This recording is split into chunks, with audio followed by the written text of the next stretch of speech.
Welcome back to 22 Fashion Engineers. Elizabeth here, continuing the color of the summer series. I'm focusing on orange in a couple of videos already, and basically in every video I am showcasing that color, in this case orange, in a different location, basically on your face. I just did the eyeshadow one, and today we're going to do the lipstick. So as you know, probably we all have lipsticks from last year. Coral was the big winner. A lot of coral, a lot of orange, and we'll probably still have those.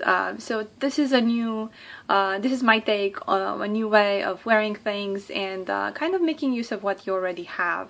If you don't have orange lipstick or a coral lipstick, they're very easy to find at the drugstore. Higher end brands have them, and I'll give you a couple examples. I'm using mostly drugstore again.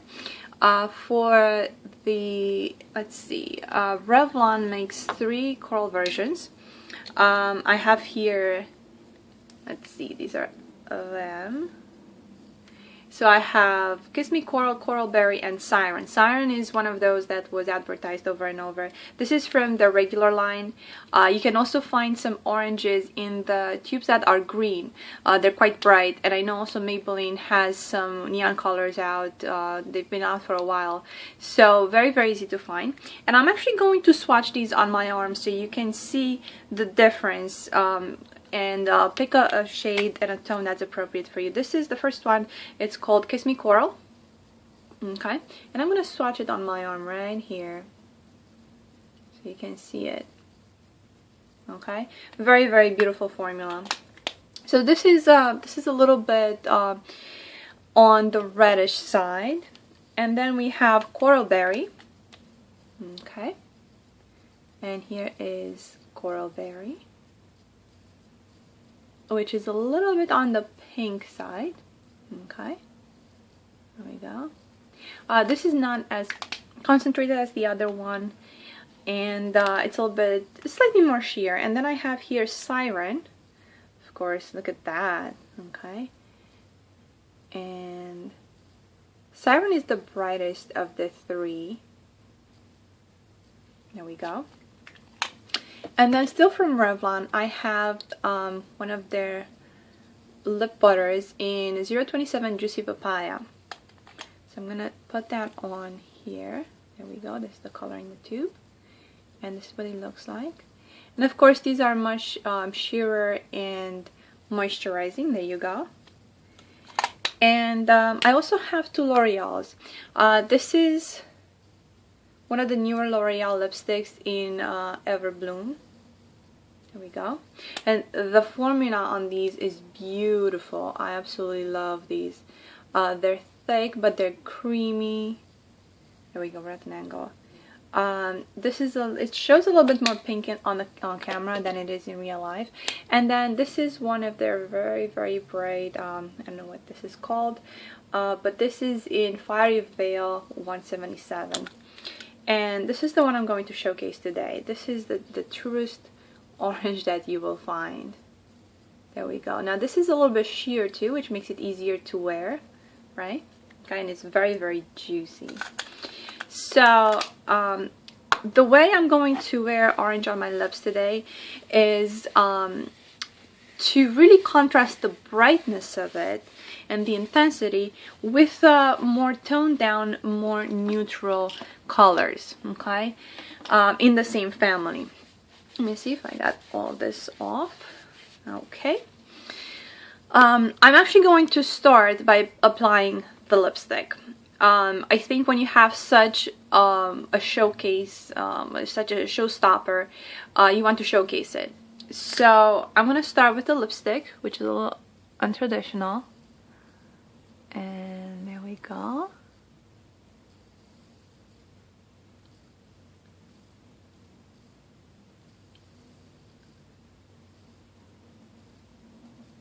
It's very slippery.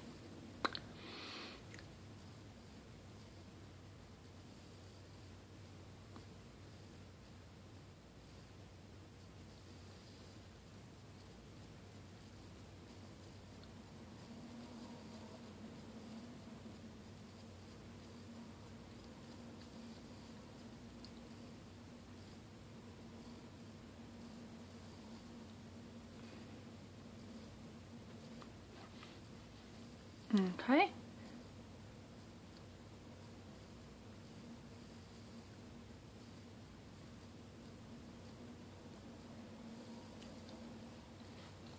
There you go. So you see how bright it is. And I'm wearing brown on purpose and sandy color accessories. So what I'm going to do, because this is so bright and I want it to stand out, we're going to keep everything else pretty neutral, like I said.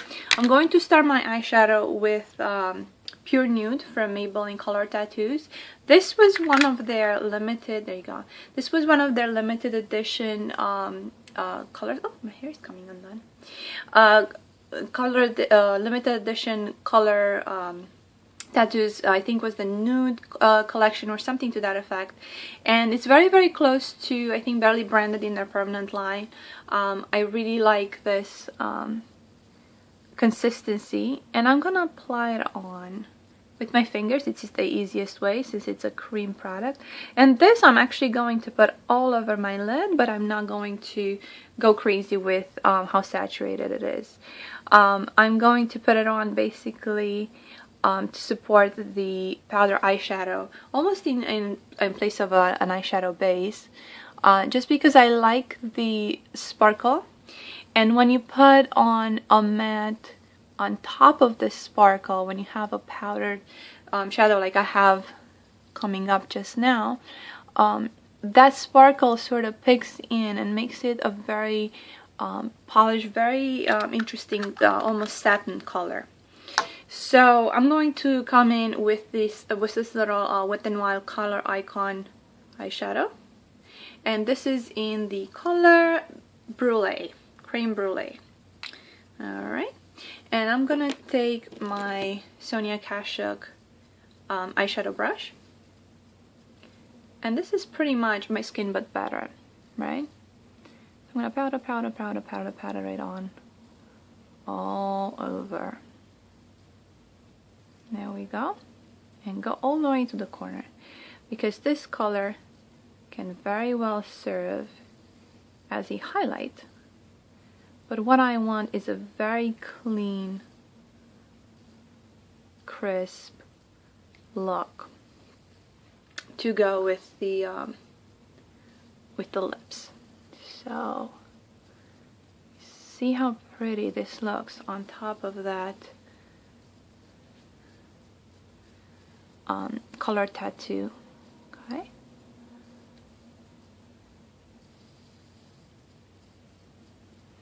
And when you put a color like this, which is very, very light, it just makes your eyes stand out without it being you know, too bright. It draws attention to them in the best possible way. And then I'm going to go in for you know, something to darken it a little bit. I'm going to go into this Quad by Revlon Colorstay in 500 Addictive, and I'm going to take a blending brush by Eco Tools. There you go, it has no number on it, and I'm going to come into this darker shadow here. This is also a matte. Okay, and I'm going to go into the crease and just add dimension to the previous shadow. So you see how now it's not as harsh. I'm actually gonna come in almost towards the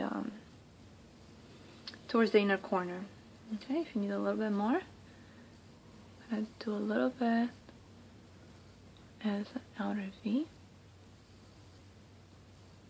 Okay, right, and I'm gonna do the same thing to my other eye. Start with the crease. This is a very, very large, fluffy blender, and it just disperses the color everywhere. There we go.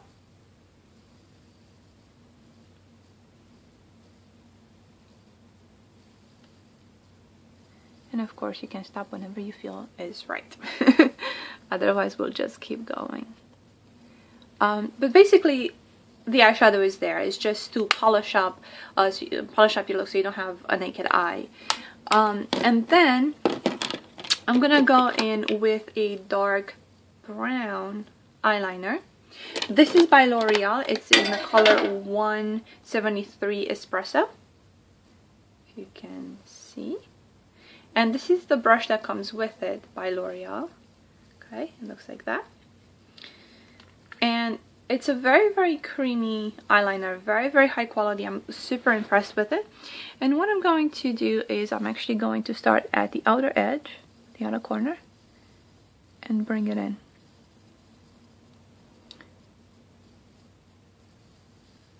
Okay. And I'm outlining, I'm actually winging it out slightly. I'm outlining the outer side of my eye there. I want to build it up just slightly.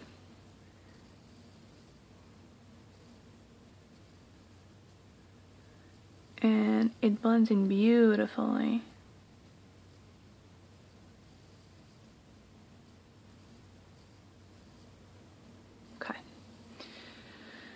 So, and then create the illusion of a cat eye without going crazy about it. So I just want to elongate, there you go, my eye.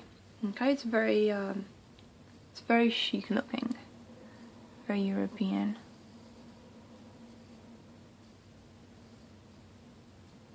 Doing the same thing.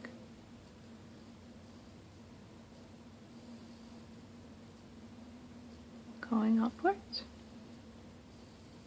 Make sure they're the same thickness. You don't want one eye thicker than the other.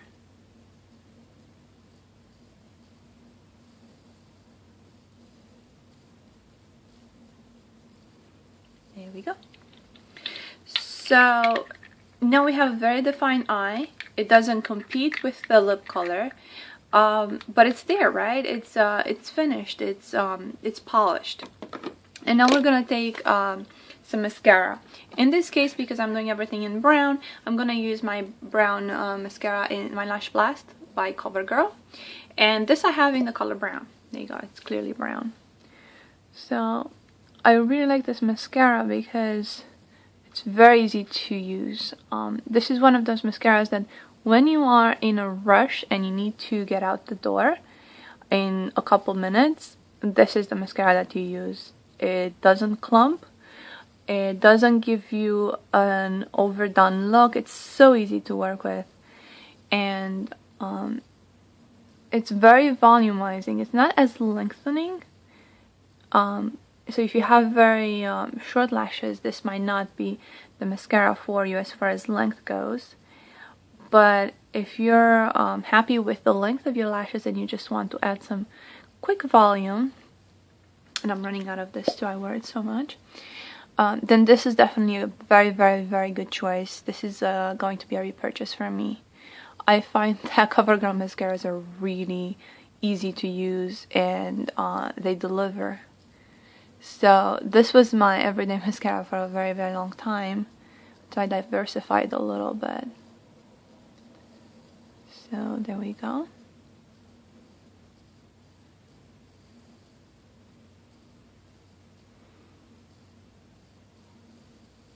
Okay. And for cheeks, I don't want to just have two tones with my outfit and my eyeliner and my lipstick here. I basically have brown and orange on my face right now. What I want to do is kind of take another version of the orange, which is a peach, and apply that to my cheeks. So I'm going to be using this NARS blush that I've had forever. This is in Deep Throat, and poor thing actually fell apart. I am so bad for makeup, and as you can see, I have worn this to no end. Grabbing my Eco Tools blush brush, go in here, and I'm going to apply it exactly in the apples of my cheeks. I already contoured with bronzer, so you can see that video. It's in my foundation, it's at the end of my foundation routine. So there we go. And you see how it just brings everything in, right? As soon as you put it on the apples of your cheeks, it's a monotone look, because if you think about it, peach is the lighter version of orange, and brown is actually the darker version of orange. Okay, so I have all these tones, and then I use that ivory eyeshadow, which is pretty much a very watered down, almost white, but it's a warm tone. So you see how now everything works together. This is the finished look. This is it. This is all you need to do. It's very polished. What I like to do when I have a bright lip and I keep everything else pretty monochromatic, I like to wear my hair towards this area of my face instead of going all the way up. That way your eye is not distracted by, let's say, a bun at the top of your head, and it's actually pretty much on your neck. It's very nice to also open up your neckline and pretty much let the shape of your neck show. So this is something else to keep in mind. You know, we usually do tutorials on YouTube centered around eyeshadows and eye looks, but your lipstick can be the star as well. You can build around that. And certainly when you start out with you know, you want to wear a certain color and you apply that first. I like to place that first on my in my routine before I even add anything else, because usually we start with the eyeshadow and we go to blush, or you know, we do lipstick and then blush, but it doesn't always make sense, because if I started with the eyeshadow, I would start with a very pale eyeshadow, I would look at it and I would say, okay, this is boring, this is not something that I want to do. But if I think about it a little bit ahead of time and I start with the lipstick, then I start thinking, okay, going backwards a little bit, what would complement that lipstick? So that's how I do my the sequence of how I put my makeup on. Sometimes it's not the same thing, you know, you gotta vary things up. So I hope you like it. Please give me your feedback, and definitely come back. There's more videos coming up. I'll talk to you soon.